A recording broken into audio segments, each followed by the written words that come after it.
Most reactivity fixes don't work, and a lot of dog owners get stuck in an endless loop hiring multiple trainers, spending thousands of dollars for results that either don't show or don't last. I have worked with hundreds of reactive dogs and have a 100% success rate fixing their reactivity for good. So if you want to know the secrets, you got to stick around to the video. I'll show you what you're doing wrong and how to fix your dog's reactivity. Hit that subscribe button. We'll see you in the video.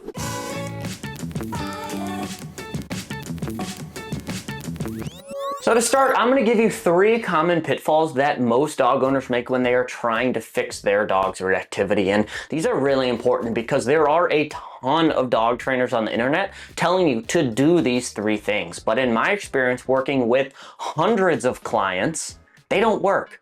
The first pitfall that most dog owners make is avoiding their dog's triggers. When we take a dog out on a walk and they struggle with reactivity and we see another dog or whatever their trigger is, most of the time another dog, and we go the other way, we're kind of hurting our dog's behavior in 2 different ways. First off, we're likely actually reinforcing the behavior of reactivity because we are creating distance using negative reinforcement. But also, more importantly, we're missing out on an amazing training opportunity to push our dog through a stressful situation and come out better on the other side of it. It's like a kid going to school. Kids at least sometimes don't like going to school, but they have to go to school to get through it, to learn.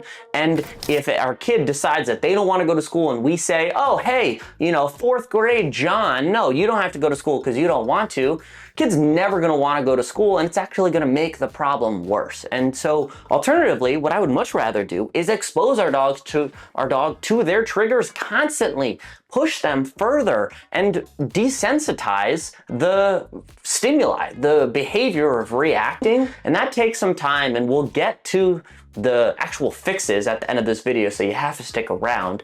But exposing our dog to their triggers is the most important part of fixing their reactivity. And so if you ever find yourself seeing your trigger and walking the other way or trying to get away from it, you're likely not making your dog's reactivity any better. The second pitfall that most dog owners make is redirecting their dog instead of shaping the desired behavior. I see this all the time in my day-to-day life as well as on the internet, where a dog owner or a dog trainer will bring their dog into an area where their dog's triggers are, again, most likely another dog. And I see this every single day. They take a treat and they wave it in the dog's face. As we're passing another dog, they just like are distracting the dog and trying to get their dog to look at us. And honestly, most of the time it doesn't work because the value of the treat is not enough, is not greater than the behavior of reacting or looking at another dog. But even if it does work and you get your dog distracted, what happens later on after reps and reps and reps of this is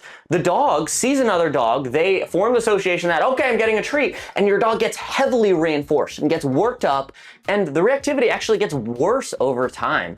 And what we're doing there is creating a poor incentive structure and an unsustainable incentive structure, where the second we don't have that treat or that high value reward, our dog is going to go back to their behavior that they started with, and oftentimes it's going to be worse. And our dog doesn't learn what's right and wrong. It's kind of like back to avoiding your dog's triggers. We're not teaching your dog anything. You're not teaching a dog the proper behavior.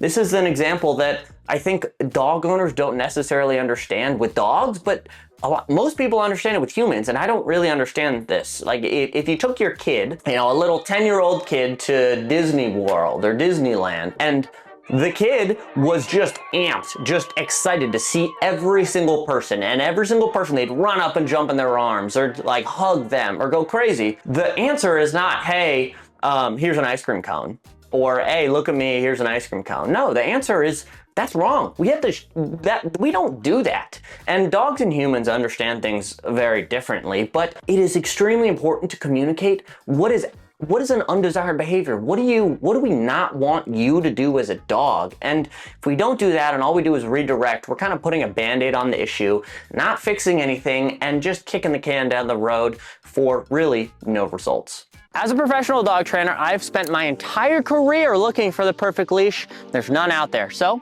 I made one on my own. This is the NCA Biothane leash, and it's the leash I use with every single dog. Why get the NCA Biothane leash? Well, first, has a carabiner, easy to clip. It also locks. When you put it on your dog, you can twist the cap, locks, your dog's not getting off. Secondly, it's made out of biothane. Biothane is durable, it's weatherproof, and it has no flex. If you know anything about leash pressure, if you've seen any of my videos about it, you want a leash that's tight. You don't want it to stretch. And last but not least, well, what do you do with your leash when your dog's off leash? Most owners will just carry their leash around, not know what to do. No. Has a little clip. You clip in there, you can put it around your shoulder. Now, you don't even have to carry a leash around. There's not a leash on the market like this. Check it out, get one for yourself today. The third pitfall that dog owners make is masking their dog with obedience. I see a lot of dog trainers on the internet trying to do this and preaching this, where if our dog has such a good heel, they won't react. And that's the idea behind it. But in reality, it doesn't necessarily work, and it doesn't usually work. Yes, we can probably get our dog to not react if we teach them such amazing obedience. But the second our obedience is out the window, our dog still hasn't learned to make good decisions, still hasn't learned not to bark or lunge or react at their triggers, and we are going to be back to square one. It's not a really ideal situation because the world isn't ideal. There's not these perfect setups in your day-to-day life. You go out to a dog park, you go out and let your dog run around in a field, you want your dog to not react. And if all you've done is taught your dog a perfect heel so they don't react to other dogs, the second they're not in a heel, they're gonna make a bad decision. I see dog owners struggle with this, and really, at the end of the day, all three of these main points come back to we're not teaching our dog anything. We're trying to hide our dog or really just prevent our dog from reacting, when at the end of the day, we wanna teach our dog to make good decisions. So how do we do that? It's important to teach good decisions. We use operant conditioning. What is operant conditioning? Well, there's reinforcers and there are punishers. Positive and negative reinforcement increases a behavior. It makes a dog more likely to seek out that behavior. And on the other side, punishment, positive and negative punishment, makes a behavior less likely to be repeated. It makes it uncomfortable where a dog thinks, okay, I don't want to do that. And we're not touching just one side and not just the other side, but we're combining them both, where we bring our dog into an environment where their triggers are. And if you do this right, it works with every single dog. It creates that clarity that your dog has been searching for, and more importantly, what you've been searching for. And we allow our dog to make decisions on their own. We don't shelter them with obedience. We don't redirect them. We don't distract them, and we don't turn the other way.